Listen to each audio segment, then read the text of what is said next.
Alhamdulillahilladzi arsala rasulahu bil huda basyiran wa nadhira wa da'iyan ila Allahi wa sirajan munira. Ashhadu an la ilaha illallah wahdahu la syarika lah alladzi مبعوث رحمة للعالمين وأشهد أن سيدنا محمدا عبده ورسوله الصادق وعد الأمين.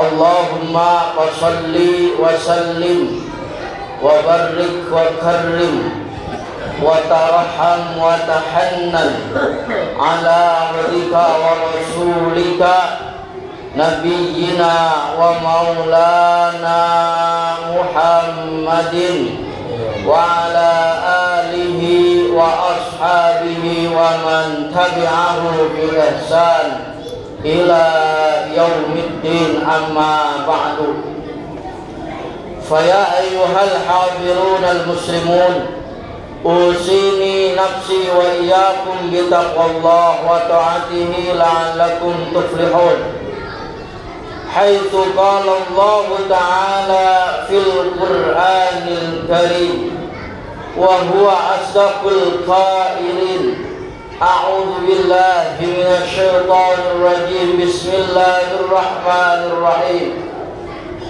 يا أيها الذين آمنوا اتقوا الله حق تقاته ولا تموتن إلا وأنتم مسلمون والله أعلم بمراده. Ma'asyiral muslimin wa zumratal mu'minin jamaah salat Jumat Masjid Jami Riyadut Taqwa rahimakumullah. Puji syukur marilah sama-sama senantiasa kita panjatkan kepada Allah Jalla Jalaluhu wahdah, yang telah memercikan nikmat-Nya dan karunia kepada kita semua dengan karunia dan rahmat-Nya, sehingga pada kesempatan siang yang mulia ini kita masih diberikan hidayah taufik, nikmat jasmani dan rohani, sehingga dapat kumpul di masjid yang mulia guna melaksanakan ibadah sholat Jum'ah berjamaah. Harapan dan doa kita semua tentunya mudah-mudahan rangkaian ibadah kita yang kita laksanakan dari mulai akil balik sampai hari ini kelak di padang mahsyarnya di pengadilan Allah Rabbul Jalil, amal ibadah kita kelak diterima oleh Allah Jalla Jalaluhu wahdah. Ma'asyiral muslimin wal zumratal mu'minin rahimakumullah. Salawat teriring salam mudah-mudahan selalu tercurahkan ke junjungan alam Nabi besar kita Muhammad sallallahu alaihi wasallam. Kita selaku pengikutnya yang mengimani dan juga mempercayai akan kenabian serta kerasulannya, mudah-mudahan di padang mahsyarnya Allah Rabbul Jalil kita mendapatkan bagian syafaatul uzma dari Rasulullah sallallahu alaihi wasallam. Ma'asyiral muslimin wal zumratal mu'minin rahimakumullah. Al-Faqir melalui mimbar yang mulia ini berwasiat, marilah sama-sama kita meningkatkan kualitas dan kuantitas ketakwaan serta keimanan kita kepada Allah Jalla Jalaluhu wahdah. Iman dan takwa yang kita pegang erat dengan kekuatan dan kepercayaan kita kepada Allah Rabbul Jalil. Mudah-mudahan iman dan takwa kita ini senantiasa melekat di dalam hati dan sanubari kita, sehingga tatkala kita menghembuskan nafas untuk yang terakhir kalinya, kita mampu untuk digolongkan menjadi hamba-hamba Allah yang meninggal dalam keadaan husnul khatimah. Ma'asyiral muslimin wa zumratal mu'minin rahimakumullah. Dalam sebuah kitab Zadul Murabbiyin ada sebuah kisah menarik dari seorang ulama besar yang namanya bukan hanya dikenal pada zaman dahulu, namanya tidak terukir, hanya tertulis di dalam kitab-kitab kuno. Namanya sampai hari ini masih dikenang oleh jutaan umat Islam. Siapa dia? Dia adalah Al-Imam Muhammad bin Idris Asy-Syafi'i dan juga muridnya yang bernama Al-Imam Ahmad bin Hanbal atau dikenal dengan mazhab Hambali. Ma'asyiral muslimin wal zumratal mu'minin rahimakumullah. Dalam pertemuan antara guru dan murid, gurunya adalah Al-Imam Muhammad bin Idris Asy-Syafi'i, imam mazhab kita orang Indonesia dan orang Malaysia serta orang Brunei Darussalam banyak menggunakan mazhab Syafi'i. Imam Syafi'i selaku guru dan muridnya adalah Imam Ahmad bin Hanbal yang usianya terpaut jauh, kurang lebih 16 tahun dengan Imam Syafi'i. Imam Syafi'i lahir pada tahun 150 Hijriah dan wafat pada tahun 204 Hijriah.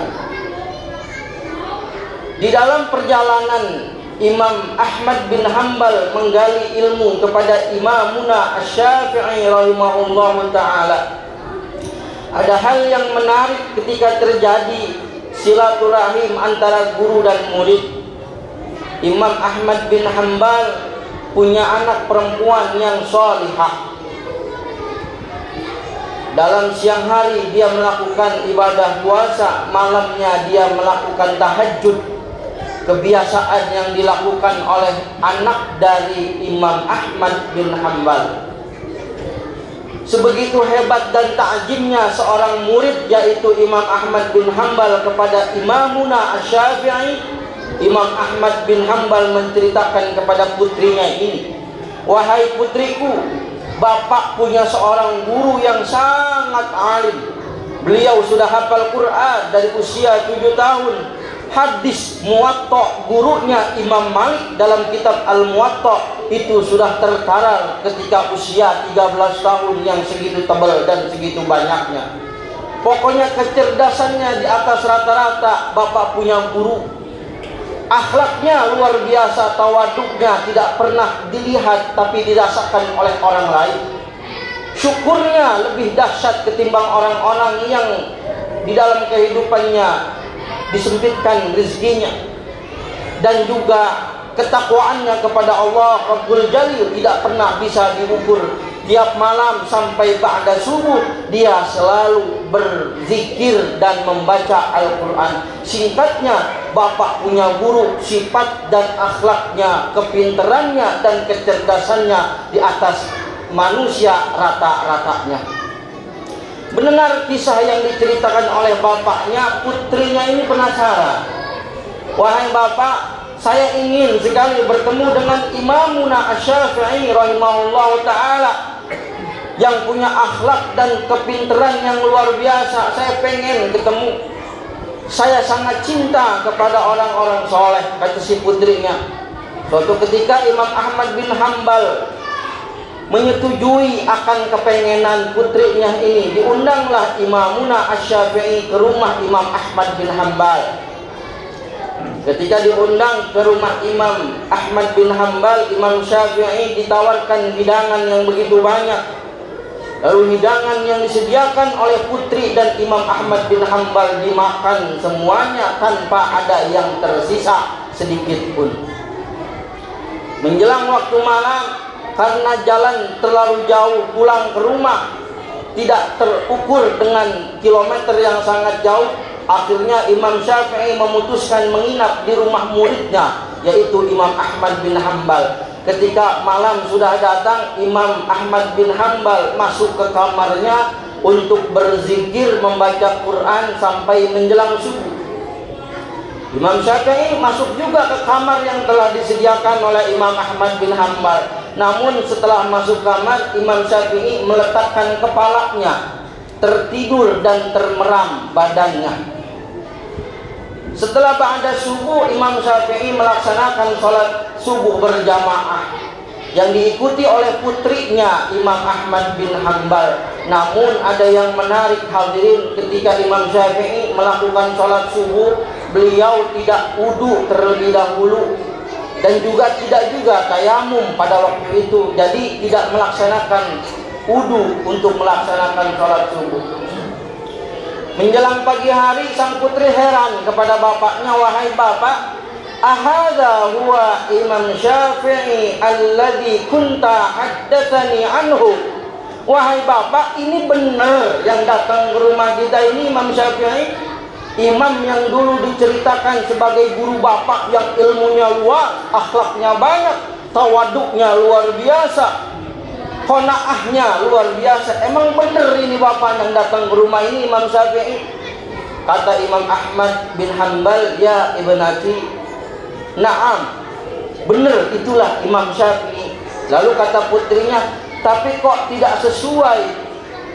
Lam ara fi hadhil lailah ma aqulu anhu." Pada malam itu aku tidak pernah melihat apa yang dilakukan Imam Syafi'i sesuai dengan apa yang engkau ucapkan wahai bapakku. Ketika dia datang, saya melihat Imam Syafi'i itu banyak makan. Kemudian ketika waktu malam, katanya Imam Syafi'i tukang baca Quran, tukang wirid, tukang berzikir kepada Allah. Tapi malam itu wahai bapak, saya melihat wala wirdan, wala solatan, wala qiraatul Quran. Malam itu saya tidak pernah melihat Imam Syafi'i membaca Quran, tidak melihat Imam Syafi'i berzikir, dan tidak melihat juga Imam Syafi'i berdoa wirid kepada Allah Jalla Jalaluhu. Dan bahkan yang lebih mengherankan lagi kepada saya wahai bapak, ketika sholat subuh berjamaah, Imam Syafi'i aneh, kok sholat subuh tapi nggak ngambil wudu. Dia langsung sholat berjamaah kepada kita. Mendengar dialog yang disampaikan oleh putrinya Imam Ahmad bin Hanbal. Kemudian Imam Syafi'i menghadapi hidangan di pagi hari yang telah disiapkan oleh Imam Ahmad bin Hanbal. Rupanya kisah yang disampaikan oleh putrinya terdengar oleh Imam Syafi'i. Apa kata beliau? "Akaltu katsiran law annani ta'aman min halal." Kalau kamu mau tahu kenapa aku banyak makan di rumah ini, karena aku tahu makanan yang disediakan adalah makanan yang halal. Wa ta'amuka karimun, dan makanan itu disediakan oleh orang yang mulia, orang yang baik, orang yang tangannya selalu memberi. Wa ta'amuka karimun huwa ad-dawa, dan makanan dari orang yang mulia itu adalah sebagai obat. Wa ta'amul bakhil da'un, dan makanan dari orang yang pelit adalah sebuah penyakit. Kata Imam Syafi'i, saya makan banyak karena saya tahu ini makanan sumbernya dari yang halal, makanya saya makan yang banyak. Dan saya makan yang banyak bukan dalam arti saya lapar, tapi saya mencari sebuah obat yang telah diberikan oleh orang yang dermawan. Dan engkau Imam Ahmad bin Hanbal seorang yang dermawan, maka saya pengen makanan yang saya makan menjadi obat dari apa yang saya makan. Sedangkan makanan yang dihidangkan dari orang yang pelit, medit, merepet, jahe, nggak pernah ngasih makan, sekalinya dia ngasih makan, maka hati-hati, kata Imam Syafi'i, maka makanan dari orang pelit, da'un, artinya sebuah penyakit. Ma'asyiral muslimin wal jumlatul mu'minin rahimakumullah. Lalu yang kedua, dijawab oleh Imam Syafi'i, kenapa malam hari saya tertidur?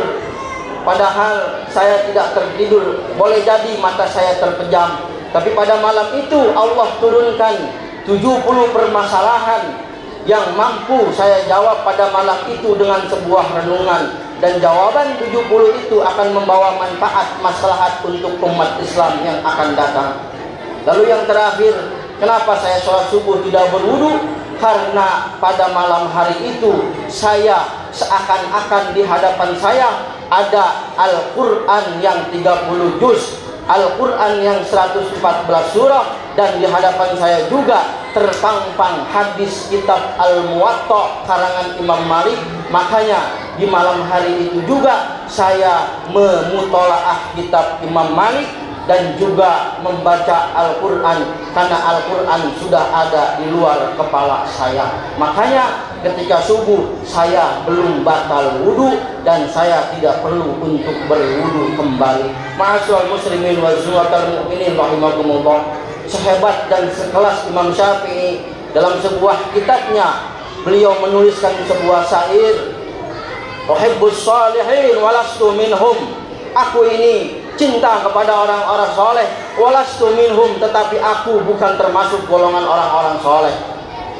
La'alli an anala minhumus syafa'ah. Saya pengen dengan mencintai orang-orang soleh, la'alli an anala lahumus syafa'ah, saya mendapatkan syafaat nanti yaumil qiyamah lewat orang-orang yang soleh. Sekelas Imam Syafi'i mengakui dirinya jauh dari kesempurnaan dan jauh dari kesolehan kepada Allah Jalla Jalaluhu wahdah. Walhasil, kesimpulan dari kisah yang terjadi antara guru dan murid, pertama, jangan berhenti kita mencintai orang-orang yang soleh. La'alli an anala minhumus syafa'ah, karena barangkali tentu kita bisa mendapatkan syafaat dari mereka, orang-orang yang soleh dalam pandangan Allah Jalla Jalaluhu wahdah. Yang kedua, hikmah dari kisah ini, jangan pernah menilai manusia dari telinga kita. Apa yang kita dengar belum tentu sesuai dengan apa yang kita melihat. Apa yang kita dengar dengan telinga kita belum tentu sesuai dengan fakta dan realita yang kita lihat dengan mata kita. Allah jadikan dua mata kita ini untuk melihat dan mendengar. Kedua telinga kita, setelah kita melihat dan mendengar, baru kita berkomentar lewat mulut kita yang satu ini. Ma'asyiral muslimin wal mu'minin rahimakumullah. Yang terakhir, bagaimana kesolehan Imam Syafi'i sebagai ulama besar seantero jagat raya mengenal beliau, tetapi beliau tetap menjadi seorang guru yang tawadhu kepada muridnya. Beliau mau bersinggah kepada rumah muridnya dan menerima undangan dari muridnya. Ma'asyiral muslimin wal mu'minin rahimakumullah. Mudah-mudahan kita bisa mengambil hikmah dan pelajaran. Yang terakhir dari hikmah itu adalah Imam Ahmad bin Hanbal bukan seorang kecil. Imam Ahmad bin Hanbal bukan seorang yang bodoh. Imam Ahmad bin Hanbal bukan orang yang tidak pandai dalam membaca kitab kuning. Imam Ahmad bin Hanbal salah seorang mujtahid mutlak nomor 4 yang karya dan pengikutnya lebih banyak. Kesimpulannya, Imam Ahmad bin Hanbal yang segitu banyak ilmunya masih tetap mau belajar kepada ulama sekelas Imam Syafi'i. Maka kita patut mencontoh dan meniru apa yang diajarkan oleh Imamuna Asy-Syafi'i rahimahullah. Barakallahu li wa lakum fil Qur'anil Karim wa nafa'ani wa iyyakum bima fihi ayati wa dzikril hakim wa taqabbalallahu minni wa minkum tilawatahu innahu wal ghafurur rahim. Allahumma shalli